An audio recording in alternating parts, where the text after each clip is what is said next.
जय मां कामाख्या, जय मां जगदम्बा। दोस्तों, सभी साधक साधिकाओं का स्वागत है मेरा चैनल कामाख्या के अघोरी में।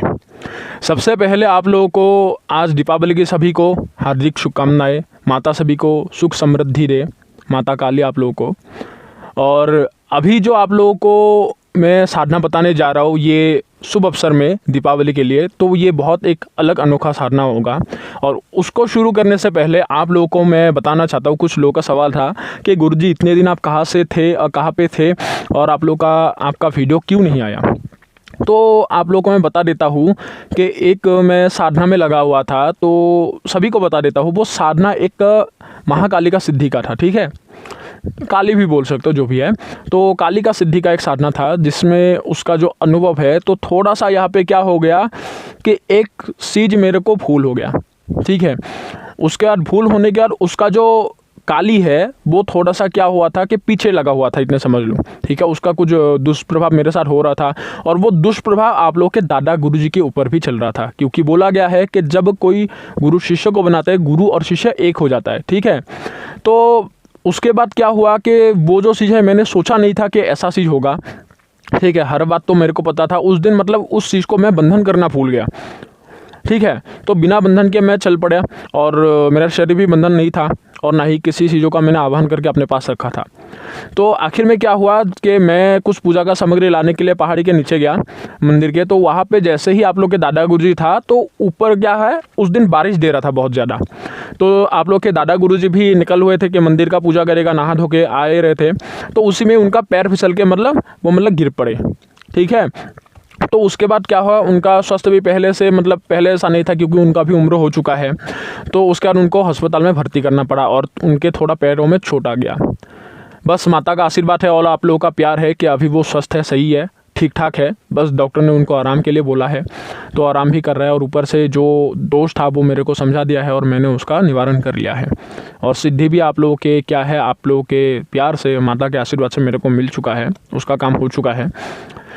तो ऐसे होते हैं हम लोग, आप लोगों को जो साधना कराते हैं, कोई भी साधना देते हैं, तो उसको हम पहले कर लेते हैं, उसके भाव को समझ लेते हैं, उसके बाद जाके जो सिद्धि निकलता है उसको आप लोगों को देते हैं। क्योंकि हम पहले परीक्षित करते हैं, परीक्षा निरीक्षा के, जिसमें सावधानी बरतना, जो हमें आप लोगों को बोलना चाहिए कि ये चीज़ करो, ये ना करो।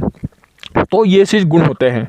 कई लोग बोलते हैं गुरुजी आपके पास शक्ति है तो आपको कैसे हुआ। फूल इंसानों से ही होते हैं, मैं तो आप लोगों की तरह ही इंसान हूँ, कोई भगवान थोड़ी ना हूँ, ठीक है। एक मिट्टी का ढूल हूँ, एक पुतला हूँ, तो मेरे से भी भूल हो सकता है। ऊपर से क्या हुआ कि नुकसान साधना में होता है, क्योंकि साधना में माफ़ी का कोई गुंजाइश नहीं जब साधना करोगे। तो इसलिए सावधानी बरत के हमेशा साधना करना चाहिए और गुरु का साथ होना बहुत ज़रूरी है।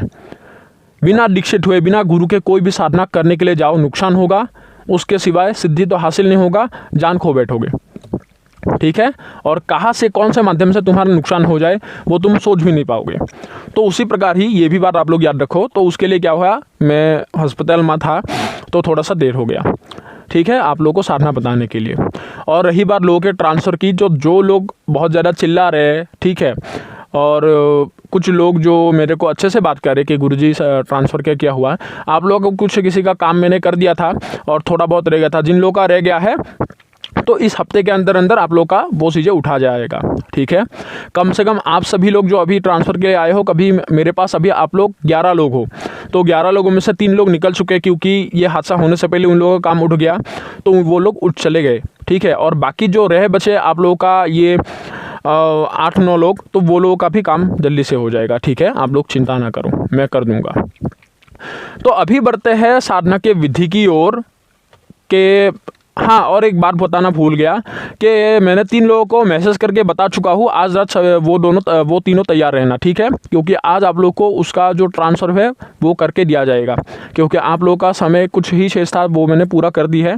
तो आज आप लोग को वो तीनों को ट्रांसफ़र किया जाएगा। आप लोग मैसेज देख लो, देखा तो पता नहीं, क्योंकि मैंने सुबह से फ़ोन को नहीं लगाया है, क्योंकि मेरे को समय नहीं मिल पा रहा है, मैं पूजा में व्यस्त हूँ।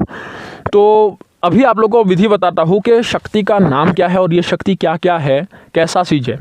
इसका नाम है दमाल जार, ठीक है। आज मैं आप लोग को एक ऐसा देव प्रजाति का शक्ति का साधना बताने जा रहा हूँ, जो देव प्रजाति में आते हैं देव।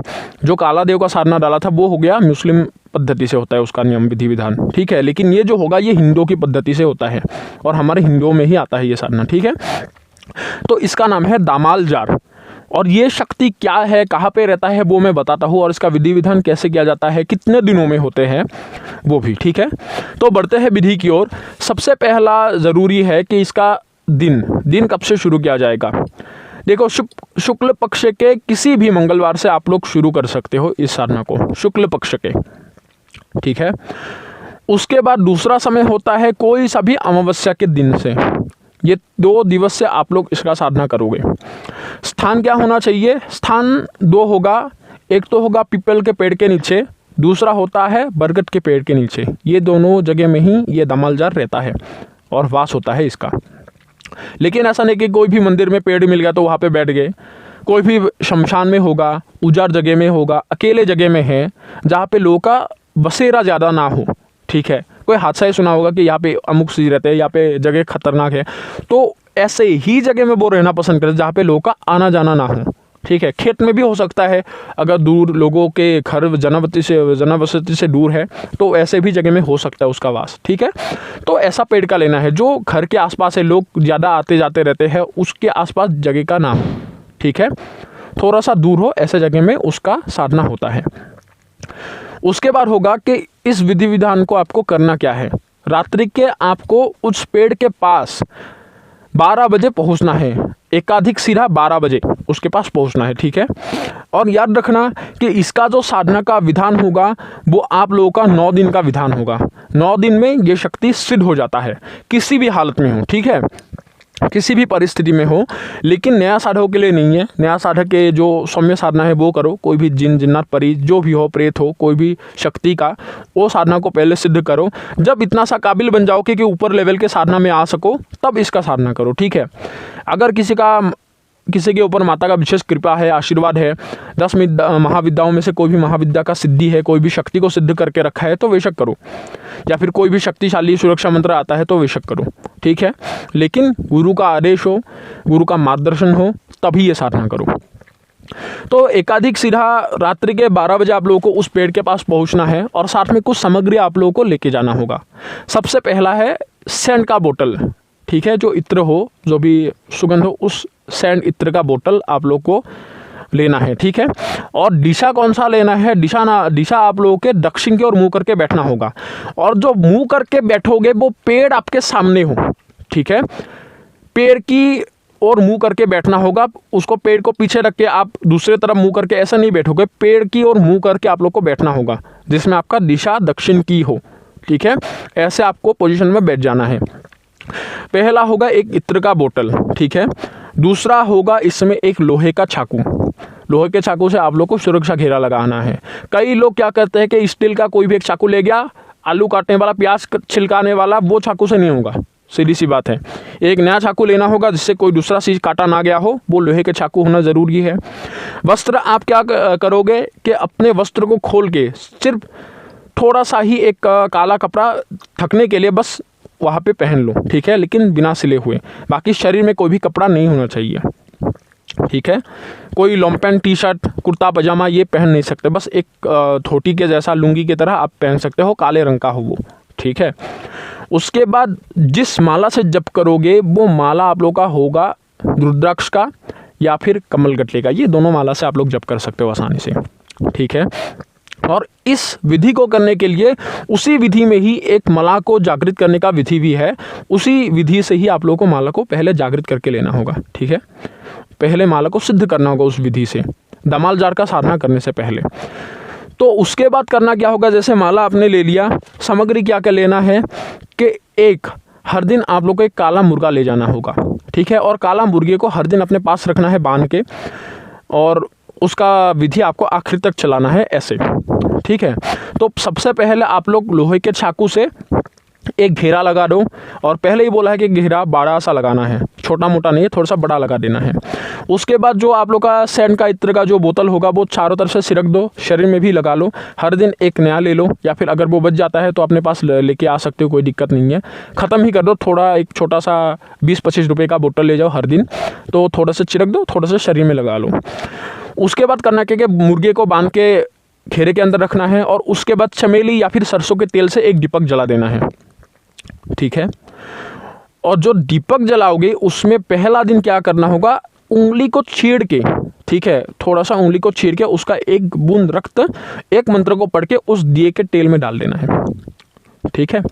उसके बाद आप लोगों को उस माला से करीब आप लोगों को 21 माला जप करना होगा हर रोज, ठीक है। 21 माला आप लोग को करना होता है। उसके बाद जैसे ही ये चीज़ें कर लिए तो आप लोग को उसी में ही बहुत सारे विभीषिकाएं आप लोग को नज़ारा में आ जाएगा देखना। बहुत सारे चीज़ें होगा, जैसे पीपल का पेड़ या फिर मान लो बरगद का पेड़ के नीचे बैठे हो तो पेड़ हिलने लग जाता है। कई बार चीज़ों का सीखना होता है, ऐसा लगे कि पेड़ से कोई चीज़ उतर के आ रहा है, तो बहुत सारे ऐसे अनुभव होगा। तो उस अनुभव में आप लोगों को बिल्कुल भी घबराना नहीं है, क्योंकि सुरक्षा लगा के बैठे हो, चारों तरफ से सुरक्षा लगा हुआ है, तो वो उसके अंदर नहीं आ पाएगा, ठीक है। तो जैसे ही ये चीज़ आप हर दिन करोगे, करते करते आप लोग को 9 दिन तक पहुंच जाएगा। तो 9 दिन में क्या होता है, और आखिरी में मूल मंत्र जप होने के बाद जो दमाल जार होता है उसका आह्वान किया जाता है पेड़ से उतरने के लिए। उसका एक मंत्र पढ़ के उसका आह्वान किया जाता है कि पेड़ से उतर आओ, ऐसा है चीज़। और जो भी साधक ने दमाल जार को, मान लो ऐसा नहीं है कि अवधि के 9 दिन में ही वो प्रकट होगा, 9 दिन में आएगा, उसका उतरना होता है 9 दिन में। अगर पहले ही आपने भक्ति से प्रसन्न करके उसको उतार लिए पेड़ से, तो संसार में जो भी काम है वो कभी भी पेड़ में जाएगा नहीं। संसार में जो भी काम है वो आपको तब तक रहेगा जब तक उसको आप उसका विसर्जन नहीं करोगे। ये दमाल जार का शक्ति होता है, ठीक है। और क्या क्या काम कर पाओगे उससे मैं आपको आखिर में बताऊंगा। तो उसको उतारने के लिए दिया जाता है, और अगर उतर गए तो मुर्गे का आपको बलि देकर उसको भोग दिया जाएगा, वो मुर्गा मांगेगा, ठीक है। तो ऐसे आप लोग करते जाओ, करते करते जैसे आपको ऐसा अनुभव हो तो घबराना नहीं है। जैसे साधना पूरा हो गया, दिए को उसी में ही बुझने के लिए छोड़ के चले जाना है। उसमें कोई अगरबत्ती, कोई भी आप लोगों को फूल वगैरह का यहाँ पे नहीं चाहिए। असल में इन शक्तियों के साधनाओं में ज़्यादा फूलों का इस्तेमाल नहीं होता, जैसे अप्सरा में हो जाता है, परी में होता है, लेकिन ये बाकी शक्तियों में नहीं होता, ठीक है। तो करना क्या है, तो जैसे ही ये हो गया तो आपको सुरक्षा को काट के पहले शरीर को सुरक्षा कर लो। उसके बाद सुरक्षा घेरे को काट के आपको निकल के चले आना है अपने घर के, और मुर्गे को साथ में लेके आना है। वो जिंदा जिंदा ले जाना है, जिंदा जिंदा लेने आना है। तो जैसे ही ये चीज़ हो गया तो आप घर में पहुंच जाओ, मुंह हाथ धो लो। तो आखिरी दिन जैसे ही 9वें दिन होगा, 9वें दिन अपना अनुभव के हिसाब से बता रहा हूँ कि जैसे ही 9वें दिन होता है कि आपको पहले एक काला हाथ भी दिख सकते हैं, ठीक है। काला एक हाथ भी देख सकते हो कि कोई हाथ एक बड़ा सा लंबा सा नीचे आया है, तो आपको उसमें डरना नहीं है, क्योंकि आपके दिए के रोशनी में उतना तो आपको नज़र हो ही जाएगा, ठीक है। आसपास कोई भी चीज़ नहीं दिखेगा, ये उसके लिए आप डरो ही मत कि कोई भी जैसे बाकी साधना में कोई शक्ति का चलना, कोई एक बच्चे को दौड़ते हुए देख लिया, ऐसा अनुभव नहीं होता है, ठीक है। जैसे पशु पक्षियों का आवाज़ आना, ठीक है, रोना, चीखना, कुत्ता बिल्ली जैसे भी हो उन चीज़ों को भौंकना, तो जो भी आवाज़ है उसको बस नज़रअंदाज करते रहना है। बस मंत्र में आपको ध्यान एकाग्रचित होकर आपको जप करते रहना है। करते करते जैसे आप लोगों का 21 माला का 2 माला शेष रह जाएगा, उसी में ज़्यादा अनुभव हो जाएगा। उसका पेड़ से गुर्राने का आवाज़ आएगा पहले, क्यों आया है, चला जा यहाँ से, नहीं तो ख़त्म कर दूंगा तेरे को, तेरा जीवन यहीं पे ख़त्म कर दूंगा, समाप्त कर दूंगा तुझे। कुछ भी आवाज़ आ सकता है पेड़ में, ठीक है। जवाब नहीं देना है कुछ भी, कौन हो ऐसे भी बोल सकते, किस लिए आया है यहाँ पे, मरने के लिए आया है, कुछ भी आपको नाम बोले, कुछ भी उसका जवाब नहीं देना है।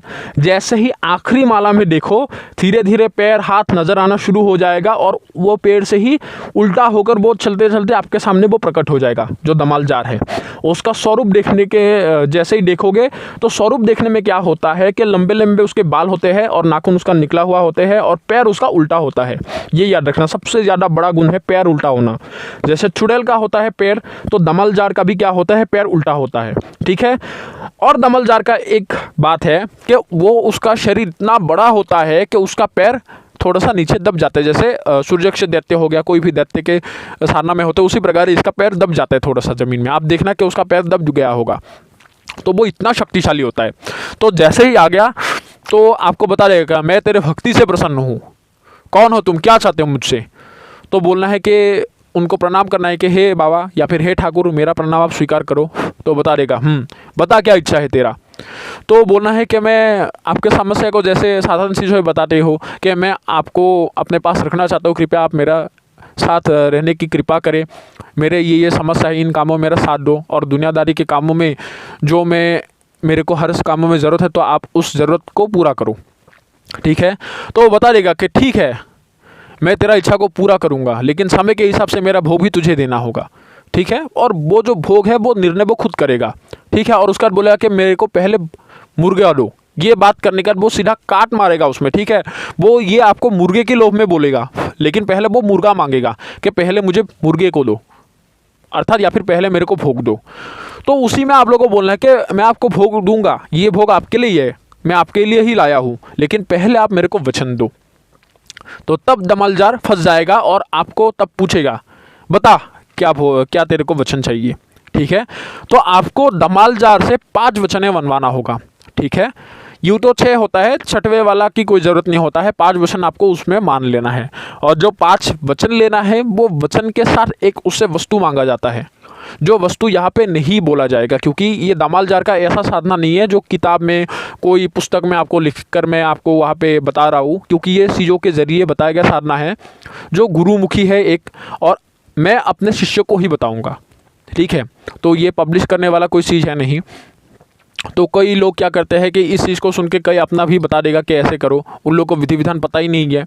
तो दमालजार से एक वस्तु मांगा जाता है उसका, तो वो वस्तु आपको दे देगा और बुलाने का तरीका भी वो खुद बता देगा कि इससे मेरे को बुलाना है, और तरीका आपको पूछना भी है। वचन देने के साथ साथ वो ये तो आपने वचन ले लिया, वो तो वश में हो गया, चलो मान लिया। भोग देने का वो चला भी जा सकता है, तो उससे भोग देने से पहले ही बुलाने का तरीका भी आपको याद करके रखना है। कई लोग क्या करते हैं कि शक्ति दिखने के बाद ऐसा उत्सुकता में चले जाते हैं कि चीज़ें को वश में करना, वचन लेना, कुछ मूल बातों को ही भूल जाते हैं, जिसके ज़रिए वो अपने सिद्धि को खो बैठा है। इतने दिन का सिद्धि वो चले जाते हैं, आखिर में हो कर भी मतलब हाथ से निकल जाते हैं। तो वो गलती मत करो, उससे वचन लो, वचन लेने का बुलाने का तरीका बताओ उस वस्तु को मांग के। तो जैसे ही वो बुलाने का तरीका बता दे, तब उस मुर्गे को बलि दे के उसको उस चाकू से ही काट के, क्योंकि आखिरी समय कोई नुकसान नहीं पहुंचाएगा। जब आपको वचन दे दिया, जब आपको बुलाने का तरीका बता दिए, तो उसी चाकू को ही घेरे से वहाँ पे निकाल के उसको काट के उसको भोग दे देना है। तो मुर्गे का जो भोग है वो ले लेगा, ठीक है। और कब उसको किस समय में भोग देना है, वो महीने में 1 दिन में समय लेगा। अभी समय ऐसा नहीं है, मैं ये नहीं बोल रहा हूँ आप लोगों के वो पूर्णिमा के दिन भोग लेगा, अमावस्या के दिन लेगा, कोई सा भी वो 1 दिन बता देगा, उसी में भोग ले लेगा, ठीक है। तो वो उसके ऊपर निर्भर है। तो जैसे ही वो भोग ले लिए, तो उसके बाद वो आपको आदेश मांगेगा जाने का, वो आदेश उसे दे दो। जब भी उसे किसी भी काम के लिए आह्वान करना है, तो किसी भी जगह में, किसी भी स्थान में करो, वो उसी में ही आ जाएगा। और कैसा भी आपका आज्ञा होगा, उसी झटके में पलक झपकते ही आपका पूरा कर देगा, क्योंकि ये देव प्रजाति का शक्ति है। और मैंने बोला था कि देव कितना शक्तिशाली है, जिन जिन्नात से ऊपर का शक्ति रखता है देव, ठीक है। तो ये उसके जैसा ही ताकतवर चीज़ है। तो सोचो कि क्या क्या आप संसार में काम ले सकते हो, अच्छा बुरा हर तरह का, ठीक है। 5-10 लोगों को एक साथ मतलब मारण कर सकते हो, इतना सामर्थ होता है देव। और देव कोई भी काम को, अच्छा बुरा कोई भी पाक नापाक काम में उसका कोई दिक्कत नहीं है कि कोई भी कारण के लिए मना कर दे, हर काम करेगा, ठीक है। अभी बताता हूँ आप लोगों को कि देव के जरिए आप लोग क्या क्या काम कर सकते हो। सबसे पहला होता है कि देव के जरिए वशीकरण का, विद्वेषण का, किसी को जुदा करना, किसी को मिलाना, ये काम बहुत छोटा मोटा होता है, ठीक है। बड़े बड़े कामों में ही देव का मदद लिया जाता है, जैसे कोई सामान को इधर से उधर लाना, कोई केस मुकदमा में जीतने का काम, किसी को अपने तरफ लाने का काम, कोई भी व्यवसाय करते हो, कोई भी बिजनेस करते हो, उस व्यवसाय को बड़ा करने का काम, कि इसमें तुम्हें सफलता हासिल कराए। तो ऐसे कामों में देव आपका मदद कर सकता है। देव के कंधे में बैठ के कोई भी जगह में जा सकते हो, ठीक है। और ऐसा होता है कि कोई वस्तु को हवा में उठा देना, वो चीज़ें भी कर सकते हो। जैसे एक जादूगर करता है कि ये काम मैंने कर दिया, तो आप भी वो चीज़ों को, हर प्रकार के जो एक जादूगर करता है, वो हर एक चीज़ों को कर सकते हो। कि एक वस्तु को उठा लिए, एक वस्तु को लेके आगे उसको गायब कर दे जगह में ही, तो ये चीज़ें देव आसानी से एक चुटकी में कर सकता है। कोई भी स्थान में पहुंचना है तो देव के कंधे में बैठ के, बाएं कंधे में बैठ के आप झटके में उड़ा के आपको ले जाएगा, हाथ में बैठा गया एक झटके में उड़ा के ले जाएगा। लेकिन लोग के सामने नहीं कर सकते कि देखो मैं गायब हो गया, ठीक है। जब इमरजेंसी आए तब उसका इस्तेमाल करो, ठीक है। तो ऐसे कामों में देव के जरिए हर प्रकार के काम कर सकते हो। तो आप लोगों को आज कैसा लगा ये साधना की जानकारी, ठीक है। और अगर किसी साधक को ये साधना करना है तो हमसे परामर्श लेके, ठीक है, ये साधना को कर सकता है। और कई लोग बोल रहे हैं कि आप सभी को दीक्षा देते हो, नहीं। क्या होता है, मैं पहले इंसान को देखूंगा, अगर इंसान सही लगा उसी को ही मैं दीक्षा देता हूँ, ठीक है। और अगर किसी साधक को या फिर साधिकाओं को इसका ट्रांसफ़र लेना है तो बेशक आप लोग इसका ट्रांसफ़र ले सकते हो, ठीक है। और कई साधिकाओं का एक सवाल है, क्या गुरुजी जो आप साधना बताते हो क्या ये पुरुष ही कर सकते हैं, औरत नहीं? देखो, पुरुष औरत से कम नहीं है, ठीक ठीक है, और ना ही औरत पुरुष से कम है, दोनों एक समान है अगर कर्म के हिसाब से सोचो तो, ठीक है। तो आप लोग भी बेशक कर सकते हो, ठीक है, लेकिन एक चीज़ों के हिसाब से करोगे।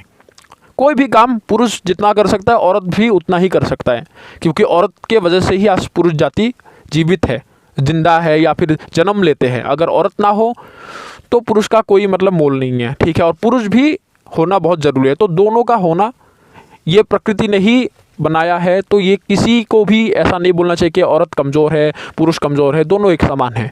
पुरुष जितना कर सकता है औरत भी उतना ही कर सकता है, ठीक है। और ये तो साधना हो गया। साधना का अर्थ होता है ज्ञान प्राप्त करना, और साधना भी इंसान के भौतिक वस्तु की प्रयोजन के लिए भैरव और भैरवी ने निकाला था, ठीक है, और मानव जाति को एक तोहफे के रूप में दिया है, ये समझ लो, गिफ्ट है आप लोगों के लिए कि आप इन चीज़ों को प्राप्त कर सकते हो साधनाओं के ज़रिए। तो ये जो गलतफहमी है, आप लोगों को सवाल का जवाब मिल गया होगा।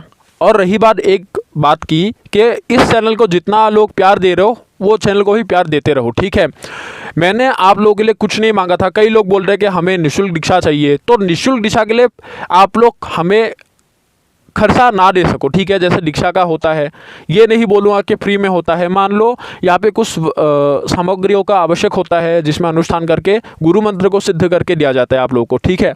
तो उसके लिए मैंने एक निःशुल्क सेवा मैंने खोज कर निकाला है। तो वो निःशुल्क सेवा के लिए मेरे को उस चैनल में 1000 लोग जुड़ना चाहिए, जिसमें आप लोग का ही फ़ायदा है। उसमें साधना भी मैं डालूंगा और ऊपर से वहाँ पे मैं लाइव क्रियाएँ भी दिखाऊंगा। तो उसके लिए आप लोग को जुड़ने के लिए बोला है। यहाँ पे कम से कम 11,000 लोग जुड़ चुके हैं, तो वहाँ पे सिर्फ 1000 लोग वहाँ पे जुड़ जाओ, ताकि मैं आप लोगों के सामने आने के लिए मतलब एक मौका मिल जाएगा, फिर आ सकूँगा आप लोग को सामने बैठा कर, या फिर बैठाने की ही तरह मैं लाइव क्रियाएँ दिखा सकूँगा, ठीक है। जैसे कलवा हो गया, उसको मैं सामने आप लोगों को जागृत करके दिखाऊंगा कि उसका विधान कैसे होता है, कैसे करना चाहिए। तब आप लोगों को पता चलेगा कि वास्तविक में साधना का लाइन कैसा होता है, ठीक है। कोई गलती ना करो, उसके लिए मैं लाइव आना चाहता हूँ कि आप लोगों को दिखा सकूँ, ठीक है। इस चैनल में नहीं, उस चैनल में आऊँगा, तो उस चैनल में सभी लोग जुड़ जाओ, ठीक है। उस चैनल में जो डालूंगा, क्योंकि समय के अवधि के कारण, कम अवधि है या फिर मेरे को मौका नहीं मिल पा रहा है, उसमें मैं साधनाएं नहीं डाल पा रहा हूँ, ठीक है। जो समय मिलेगा, जिस प्रकार यहाँ पे समय देकर मैं साधना दे रहा हूँ उसमें भी दूंगा। तो सभी लोग वहाँ पे जुड़ जाओ, कम से कम 1000 लोग मेरे को दिखना चाहिए, आप लोग जुड़ जाओ। तो उसके बाद मैं आप लोग के बीच में आकर आप लोग को लाइव क्रिया करके दिखाऊँगा, ठीक है। तो अभी सभी लोगों को साथ लेता हूँ, सभी लोग अच्छे से रहो, ठीक है। दूसरी बार आप लोगों को बोल रहा हूँ कि दीपावली की हार्दिक शुभकामनाएं। सभी लोग माता से प्रार्थना करो कि माता आप लोगों को सफलता दे, ठीक है। जो भी बीमार ग्रसित लोग हैं उन लोगों के ऊपर कृपा बनाए कि सभी लोग ठीक हो जाओ, आप लोगों को स्वस्थ सही हो जाए, ठीक है। जय माँ कामाख्या, जय माँ जगदम्बा।